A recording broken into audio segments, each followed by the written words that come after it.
Welcome back to Midas Defense. I'm Chris Goldsmith. Defense Secretary Pete Hegseth and Vice President J.D. Vance have repeatedly questioned the role of women in America's military and in American society more broadly, suggesting that standards have been lowered in the name of diversity. But that couldn't be further from the truth, and the hosts of Hellcats are living proof of this. Hellcats is a special series produced by Valor Media Network as part of Midas Defense. Today, you're going to get to know one of only 18 women to become test pilots in the history of the United States Navy. Rebecca Bennett is a chemical engineer and has 2 Ivy League degrees. She's also a former Navy helicopter pilot who graduated flight school at the top of her class. She's a business leader who has repeatedly chosen the most difficult path and succeeded. And she's also a mom. Before I hand this over to Maura and Rebecca, I want to ask you to do me a favor. Whether you're watching or listening to this, please make sure you subscribe, like, comment, and share. That's how we get these stories of service, leadership, and patriotism in front of as many people as possible. Now, here's Maura Sullivan and Rebecca Bennett. This is Hellcats.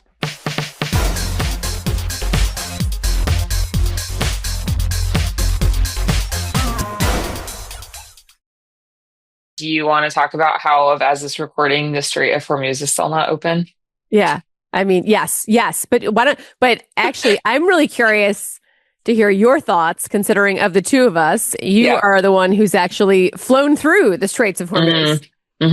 Yeah, I will say, so yes, we did both deploy to the Middle East, and I was over there in support of Operation Enduring Freedom, which is the Afghanistan war. But that's what the Navy does. And a big part of it is making sure we have safe passage through airspace and water space. And so transiting through the Strait of Hormuz is a critical part of our mission. And so I'm a former helicopter pilot. And so we would do that. We would fly the missions and, as my helicopter in between the Iranian ships and the U.S. Navy to make sure we had safe passage through the airspace and water space. And what kills me about what is going on right now with this war is that any exercise we ever did, the first thing Iran does is shut down the strait. And so, of course they were going to do this. Of course they were going to do this. And so for them, the Trump administration clearly did not have any sort of contingency plan in place at all for this. And so it's like, of course this was going to happen. And so it's very frustrating to just see that we may never have the strait fully open in the way that it was before. And that's going to have massive impacts to, freedom of navigation in our water space. And so anyway, it's very frustrating, but unfortunately not surprising. We saw this in Ukraine. We're seeing it now with Iran, is that these countries are able to use low-cost drones, low-cost technology to have that asymmetric warfare is, I think, a key part of how warfighting is going to look in the 21st century. And I think it's important that, as the United States, we're thinking about does it make sense for us to be using our very expensive high technology munitions, or where do we want to use more low cost technology? And so I think that's something we need to think about as we're thinking about how do we make sure we're keeping America safe and secure in the 21st century. Totally agree with you. And thinking about the Pentagon has always been great at getting ready for our last war. And I remember I was at the basic school, the Marine Corps Basic Officer Course, for those watching, in Quantico, Virginia on 9/11. And we were still doing a lot of training, in the woods, in Quantico, in fighting holes. And it was very much sort of replicating a lot of the terrain from World War I. And the concepts that we learned were completely transferable to small unit leadership, how to operate as a fire team, as a squad, how to how to locate, close with and destroy the enemy. But it took so long until the force adapted to the new changes to the wars in Iraq and Afghanistan, where we were predominantly running convoy operations and doing more military operations on urban terrain or MOUT. Take that to sort of the macro and strategic level for defense planning you're absolutely right. Like, we have to be thinking about, what does asymmetric warfare look like in the 21st century? What are those 21st century threats? And how do we ensure that we have two things: the best people and the best technology to ensure that we maintain finest fighting force that the world has ever known. Yeah. And we've got to constantly be looking at and thinking about what's next. And I hope we're doing that. I don't have a ton of confidence we are under Pete Hegseth, but that's what we have to be doing to fight and win our nation's wars and keep the American people safe. 100%. I mean, and that's a lot of the reason why I became a test pilot is because of this exact problem of, as the end user, you're getting this technology that isn't really doing what it needs to do. And so I wanted to go try to make it better. And so anyway, but yeah, no, I think it's super important that we have people that understand this and are really able to push to make sure we get what our service members need. I was the 18th female Navy test pilot, like in the history of the Navy, which is insane. So like I literally worked on the gender integration policy of the United States Navy in 2015. I love it. And I didn't know that, which is crazy. Oh, let's talk about where did you grow up? We talked a lot about being oldest children, so I'm really excited to hear about that. But, what were your parents' family like? And then how maybe growing up, high school, and then how ROTC? Yeah, I grew up in a small town in Texas. And so, the way I describe it is basically the TV show Friday Night Lights, if you've ever seen that show. But it's like literally, truly, it was like rural Texas. Like I was in the marching band. I had to march because if you're in band in Texas, you have to be marching band because football is king. And so, it was basically like that was my life. And then, I was very fortunate. I ended up being able to go to the statewide. I'm a nerd. So I'll just like disclaimer, I'm a big giant nerd. So I ended up being able to go to this statewide math and science school that at the time was funded by the state and they covered basically tuition. So I started college 2 years early. So I went and basically started college as a high school junior. And so I basically graduated with 2 years of high school credit. But I'll just say for me, service has always been a really big part of my life. I grew up in the Presbyterian church. And so my faith has been an important part of my journey. And so for me, when I was in high school, I was looking at, okay, where do I want to go? What do I want to do when I grow up? Which I still don't know the answer to that question, but I was like, what do I want to do? And so for me, I wanted to serve and give back in some way. And so I looked at AmeriCorps, I looked at a couple of other options, and I landed on military services, the path to serve and give back. And I wanted to study chemical engineering because I really liked math and I really liked chemistry. And so I was like, okay, what's the hardest chemical engineering? I'm also a glutton for punishment. And so I was like, what is the hardest chemical engineering program I can go to that also has ROTC? And the reason I ended up deciding to do ROTC is because at that point, I'd already been on a college schedule. And so I looked at the Naval Academy and some of the other service academies, and they had like a very rigorous like bell schedule. And I was like, no, I'm not going back to that. Like I've already been on a college schedule. Like I'm not doing this, like wake up every day and like, crazy. It felt like kind of like old school high school. And so basically I was like, all right, I want to go service academy. I want to do ROTC. And then I applied to the Army and the Navy at the same time. And the Navy got back to me faster. And so that is why I joined the Navy. Okay, so then how, you graduate, take us through the next steps with the Navy. And then I'm really curious why aviation and then how did you pick your platform within aviation?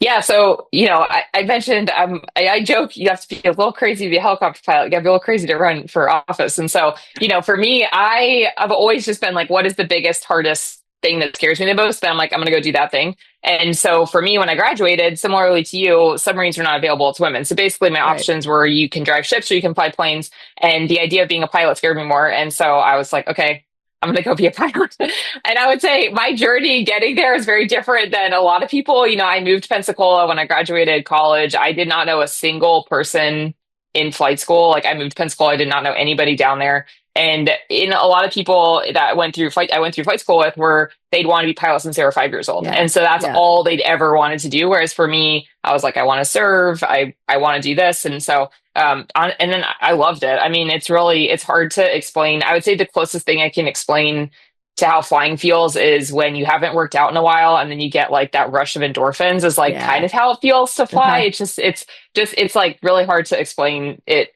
Like it's really like nothing else. But the way it works in the Navy is everyone starts out in fixed wing planes and then you go through basically like a year of training and then you kind of decide what do you want to do? What do you want to do? And so your options were, jets, helicopters, or kind of like big prop planes. And so for me, I was like, well, I'm in the Navy, so I want to land on boats. And also I really like the idea of flying helicopters because I played a lot of sports growing up and, similarly to what you shared last week, but I have always been a big team person. And so for me, everything I've done in my life has been about the people that I get to deal with. And so for me, I was like, I like the idea of flying with the crew.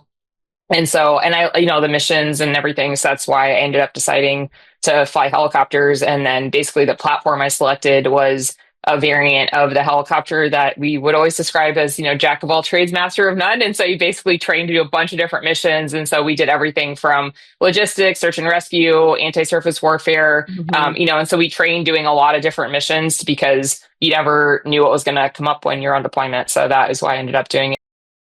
You just mentioned, the civilian sector. How did you think about transitioning? How was your transition? Yeah. And maybe talk a little bit about business school. You went to Wharton, top school in our country, and then, health tech, and maybe just talk a little bit about finding that mission-oriented work in the private sector and kind of the thought process, decision-making process you went through there. While I was working as a test pilot, I went to Wharton and got my MBA. And so again, glutton for punishment. So I basically went to the program that Wharton has. It's like every other weekend you go up and back to school. And again, like similarly to my undergrad, it was just one of those really transformative experiences for me. And I remember the very first day that like everybody's in the room, they're all going through their backgrounds. And I just like the imposter syndrome was just like so rampant in my brain because I was just like, how am I here? I don't understand how I qualify to be in this room.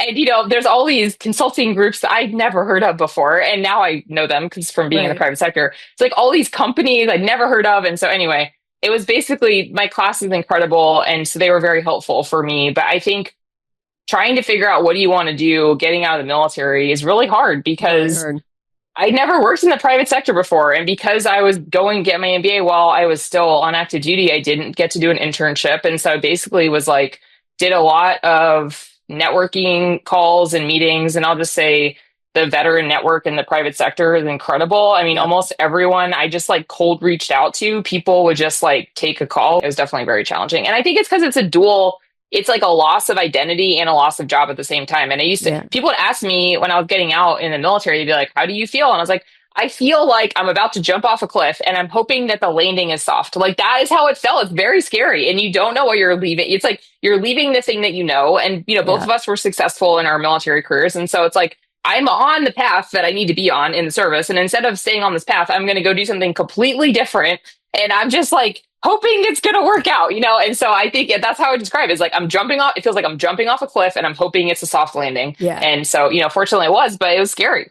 It's really scary. I got a job with J&J and they have a great military, like their military community is incredibly strong within the company. And so the program itself was really awesome because I basically got to move around and I got to try a bunch of different jobs. So it was like, I got to do stuff in the business side of things. I did some stuff in ops. I got to do some stuff in supply chain. And so got to just basically like see different parts of the company.